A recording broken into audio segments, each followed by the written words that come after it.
What's up, everybody? Welcome to episode number 60 of Week in Review. My name is Sean, and on this week's show, we're looking at Fighting with My Family, The Occupation, and this week's new releases. But first, we need to get hydrated and hyped because there's a brand new Coca-Cola out, and it's orange vanilla. If you've been watching any of my streams over the last week, you probably know, or the last 2 weeks, you probably know how excited I have been to find this. To the point where I'm checking the Coca-Cola find a store locator website every day to find a location that is close enough to me to buy this hopefully beautiful drink. And when I did find it, I found it at a gas station. All the bottles were 99 cents, which was a little worrying because that makes it seem like it's a promotional thing of Coca-Cola being like, hey, enjoy 6 delicious orangey weeks, and then we're taking it away from you and putting it in the vault, and you're never going to see it again. So now I have to decide if I want to stockpile all of these, or, I mean, I'll be honest, I'm just going to end up stockpiling them. Look at it, it's beautiful. It's a beautiful 20-ounce bottle. I should point out that 1, I like orange flavored products. 2, I like orange vanilla, like an orange cream, like icicle, orange creamsicle. And 3, I like vanilla Coke. So all of these together should prove to be a winning combination, but we'll see. We'll crack it open. We'll give you a little ASMR. Ooh. Right off the top, that smells good. Ooh. I always forget, because I lugged this around for a bit, I always forget how volatile Cokes are for roughly 17 hours. All right.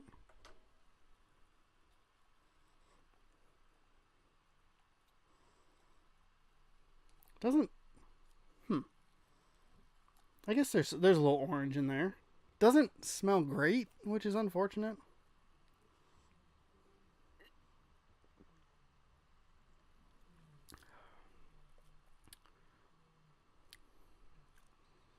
You can definitely taste the orange. So that's good.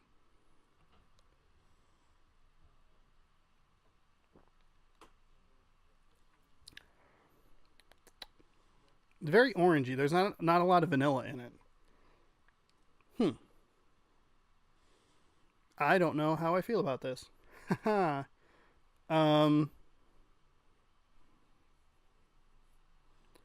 Interesting.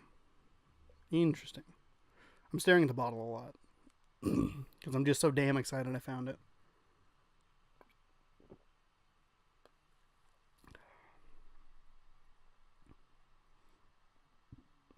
It needs more vanilla flavor, but I like it overall.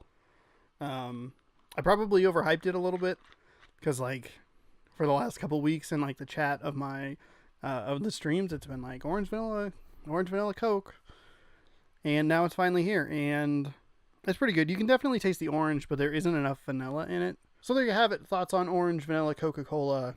It's a cool new addition. Hopefully it's around for a while because I do like it overall. I just think it needs a little bit more vanilla. Thank you, Past Sean. Little does he know it's going to get even better for him as Mountain Dew Baja Blast is back in stores. You noticed that the very next day, actually.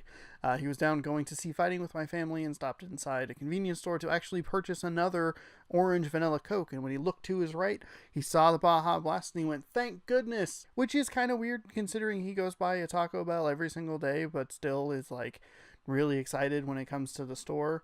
And at this point, we're just talking about current Sean, and then future Sean, when they start to take it away, he begs and pleads with the Mountain Dew man, like, please don't take it away, because at this point, he's forgotten that you can get it at Taco Bell, even though it says so on the label.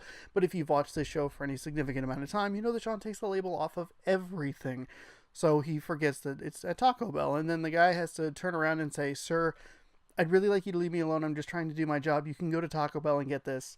In which point I pick myself up and I dust myself off. I wipe the tears away from my eyes and I say, thank you. And then I shuffle out because I have made an incredibly embarrassing scene. Thankfully, all that rambling and useless storytelling leads us to this week's movie, which is Fighting with My Family. This is a sports movie that falls firmly in the pleasantly surprised category, mainly because I don't really know that much about wrestling. And thankfully, even though it is kind of a generic sports movie at times, it is bolstered by the story and the quirky casting characters that make up this story of WWE star Paige and her journey to get from homebrew wrestling to the WWE. That I guess technically is a spoiler, so sorry, but you know, it's one of those things where I don't know that much about wrestling, but I've seen enough sports movies to kind of be able to figure it out. I think the cast does a really great job and makes these characters likable, even though there are some kind of darker parts to it. The movie is consistently funny, even if one of the scenes is kind of awkward. There's a scene early in the movie that has to do with essentially it's just showing the juxtaposition of their family versus a more like prim and proper family, and the humor in it really works, but the information that's given is really dark, and I thought it was kind of just a weird way to do that. Like at this point in the movie, they're talking about how her mom was like on the streets and like doing drugs and was suicidal, and her dad was robbing banks and committing crimes. And that's like really serious shit that they put in this movie, and it comes off as funny. And it was one of those weird things where I was sitting there and I was watching this movie and I'm like, oh, I'm kind of laughing along. And I sit there and I'm like, wait a second. This is super fucking dark. Why is this being presented in this way? And what makes it even weirder is later on the movie does deal with serious things more seriously, and it makes that scene stick out a little bit more. I wonder if there's just a different way they could have shown their kind of quirkiness that wasn't quite so serious information wise, if that makes sense. The movie also benefits from a pretty quick pace. It moves along, it tells the story it wants to tell. It's something I go back to in a lot of the things that I talk about, especially from a movie perspective, where things like movies that I really enjoy get in, tell the story they want to tell, get out. There wasn't anything extra in this movie where I was like, man, I really wish they would kind of cut this and keep moving. There wasn't a ton of wrestling in this movie, which is a benefit to me. I don't know how other people are going to feel about that, but for me it worked because I don't really care for it. And I thought the wrestling stuff they did was good, and it was interesting because it showcases elements of Paige herself, where she's really good in the homebrew stuff, and the hurdles that she kind of has to overcome later in the movie, where it's like she has to be able to perform in front of bigger audiences, and like that's kind of a stumbling block. And it's well done to demonstrate different character aspects. Because this is a sports movie, it does kind of fall into some of the familiar tropes of this stuff. There are some like training montages that are kind of like corny in the later third of the movie, but you like the characters enough to kind of forgive it for that. It does enough to establish its own personality, and I think it's just one of those kind of unavoidable things. Like, no matter how seriously you portray it, it's been done so many times in so many different sports movies where you're just like, I've seen this, like it's still kind of hokey, but you know, it gets the job done. It does a good job of showcasing what it takes to get to the next level, and it does a good job in showing that Paige maybe isn't as ready as she thought she was to get to this point. Like, there's a ton of training that they have to do, both just like general physical training to promo training to choreography, and like all this stuff that when I saw it, I was like, oh yeah, like no shit. Like, they don't just walk out there and go do stuff. My favorite chunk of this movie happens in the back half of it, and it starts with a conversation between Vince Vaughn's character and Paige. And basically what happens is Vince Vaughn lays out why things are the way they are, and he gives her two options. She can either go back home and be happy wrestling with her family, or she can continue down the road to WWE, though things haven't been going particularly well for her in that ring, I guess, for lack of a better term. Regard, maybe? What ends up happening is she goes back home, and this is where things are really starting to boil over. It features the most pivotal wrestling scene, with her brother's ego getting the best of him and putting her in genuine danger. I was genuinely engaged in these sequences because I cared about the characters enough. And it shows how well they did to set up all these characters, that when something starts to happen and you're like, oh shit, like I don't want this to go this way, you just need to stop being an asshole, Zach. It also seems to question exactly what the motivations are of the parents, which is kind of something that's been hinted at a little bit, but is like explicitly like stated, of like her mother named the daughter after her wrestling stage name. And so it's this thing of, if you succeed, I succeed, and at this point they've already been trying to like merchandise her back home, and it's a weird, like, it's this weird thing where it seems like they're pushing her in a direction to live out their own dreams, and that comes into question. And it also shows like exactly like what wrestling means to this family, both the good and the bad. The good side is it's pulled the dad out of crime and given him something to focus on that is more like on the straight and narrow. On the negative side, it shows that if Zach doesn't have his dream, he starts to really put himself in poor situations. He's starting fights at bars, and who knows where that could lead to.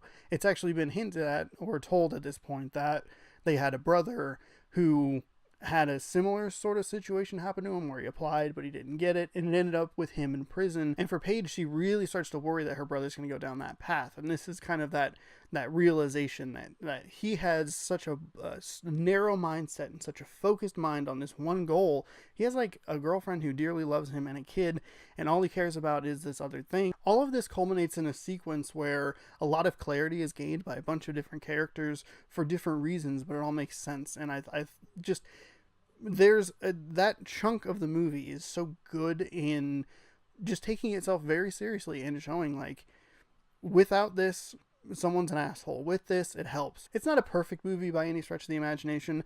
I found that I really struggled to understand why exactly Paige liked it so much. I don't know if I just missed it or if it was something that wasn't stated as clearly as maybe they thought they had stated it. And I thought the final wrestling sequence was interesting. It does a good job of kind of wrapping up all the loose ends and leaving on a positive note. Overall, I walked out, again, pleasantly surprised with this movie, and I am very, very happy with that. The performances are good, the characters are quirky and likable, even when they're being jerks, and I think if you like sports movie, this one's worth a shot. The game on this week's show is The Occupation. It was one of my more anticipated titles of the quarter. I mentioned it in the quarter-end preview and last week's new releases. After a month delay from February to March, it's finally here, and I streamed about 4 hours of it over on twitch.tv/ShaunosaurusRex. Normally, 4 hours is pretty much the death nail in any sort of game that I ever play, because how many times have I been on this show and been like, I played it for 4 hours, I'm gonna get back to it, and you never hear from it again. Spider-Man, Red Dead Redemption 2, things of that nature. I think maybe even State of Decay would qualify for that.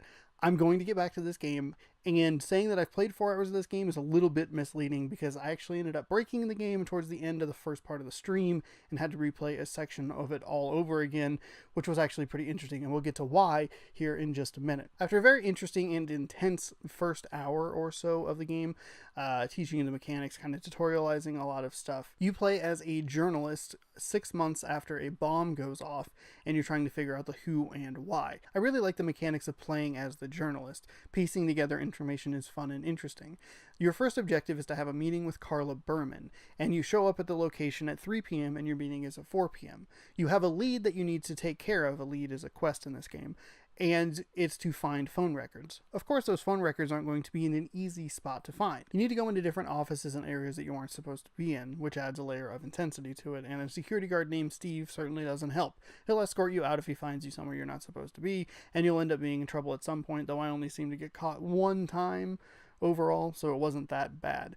The other factor is, of course, the time factor. Because you only have an hour, that makes things a little bit quicker. You need to be a little speedier. You need to understand what the game wants you to do, where you need to try and find it, and that kind of quickens things up as well. And even though you start with one lead, soon enough you have 3 to 4 leads. So now all of a sudden you are in places you aren't supposed to be in, doing 4 different things. You only have a certain amount of time, and all of that adds to like a surprisingly intense feeling, but it's also really rewarding when you figure that stuff out. Some of the notes that you find are kind of video gamey in a way that is like, it's weird to read because it feels like it wants to be something that's kind of grounded more in reality. So when you pick up a piece of paper and it's like, Deborah, your passcode is like red underline or circle, please change this by the end of the day. It's like, oh, that's kind of weird. I understand why it needs to be there because you don't really have time to read the whole thing, and it does a good job of like putting that information into your little like manila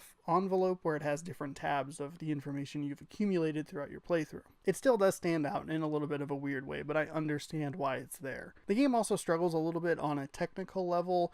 It froze one time during a loading screen and I had to restart a part. And then the glitch that I was talking about earlier in this video happened right as I was supposed to start the meeting with Carla. It completely locked up and didn't understand, because I was in Carla's room looking at a computer. It tried to start the meeting, but I was looking at something else, and the game didn't really seem to understand where I was in relation to where she was, and the game locked up. When I quit out and reloaded, it put me back at the whole beginning of that sequence, so I had to replay an entire hour's worth of the game. Kind of sucked, but it was actually kind of a benefit as well, because between the first day of playing, which I played on the day of release, and the second day I played, which was Wednesday, the developers released a 6 GB patch for the occupation, and it actually changed quite a few things. One of the things that I noticed had happened in the first playthrough is I routinely saw Steve's subtitles, but I never saw him as a character. So there was an alarm going off in one of the offices, and you kept seeing him be like, "Who's there? Why are you here? Who's there?" That sort of thing over and over and over again, but I never saw where he was.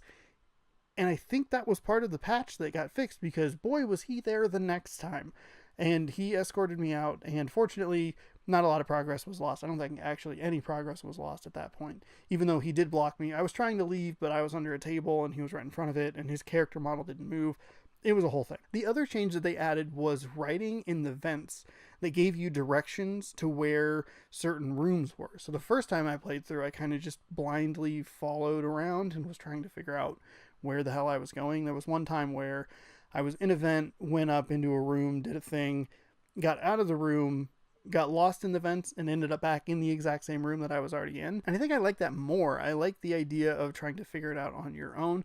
The time limit thing probably doesn't mesh well with that, and it makes sense, again, from a video gaming perspective, similar to the way the notes are written, to have markings in there to at least give players some sort of direction. I have noticed that I am having a little bit of trouble with the narrative because I am on a time limit and in areas that I'm not supposed to be in.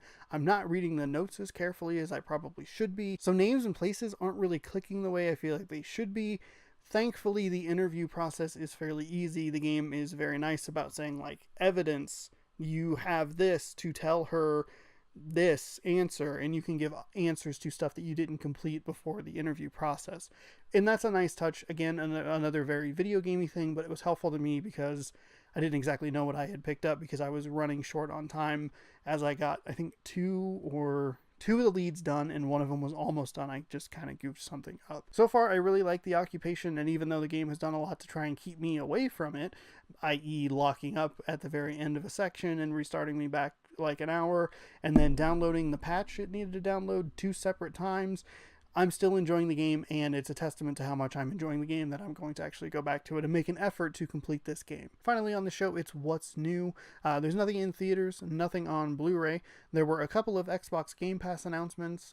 Just Cause 4 and Lego Batman 2 are out right now, and then Fallout 4 returns to the service on the 14th, and there was only one game called Rico that stuck out to me. This week's streams are a silly stream with Sean on Thursday, and that's going to be Disney Extreme Skate Adventure. I randomly thought of it, and I was like, this will be kind of a silly goof game. So we're going to do that on Thursday. That's at 6:30. On Friday, it's going to be more Occupation. That's at 6 p.m. Saturday is March Mascot Madness Round of 32 Part 1, and that's the first half of the games. That'll be Saturday at 4. And then Sunday at 4, it's March Mascot Madness, the second half of the Round of 32. So that round will be all done by the time the next episode comes out. All of those streams will be available the next day, including a video tomorrow, which is the Yoshi's Crafted World / Lego Movie video game, or Lego Movie 2 video game Part 2. And then Thursday is Lego Movie 2 Part 3. So lots of stuff to look forward to, lots of content on the channel, lots of fun streams to look forward to. I'm very excited about all of it. Thank you so much for watching this week's episode of Week in Review. If you like the content, scroll on down, hit that subscribe button, and then scroll on down and leave a comment, should you so choose. Did you play the Occupation? Did you see Fighting with My Family? Let me know down in the comments below. Ashley left a very nice comment last week on one of the Occupation videos that said how much she loved the gameplay, so thank you for that. That was a great stream. I think that was Occupation Part 1. That was a great stream, so you should go check that video out. Be sure to come by twitch.tv/Shaunosaurus for streams Thursday through Sunday. And, as always, be sure to come back every Tuesday for more Week in Review. See you next week.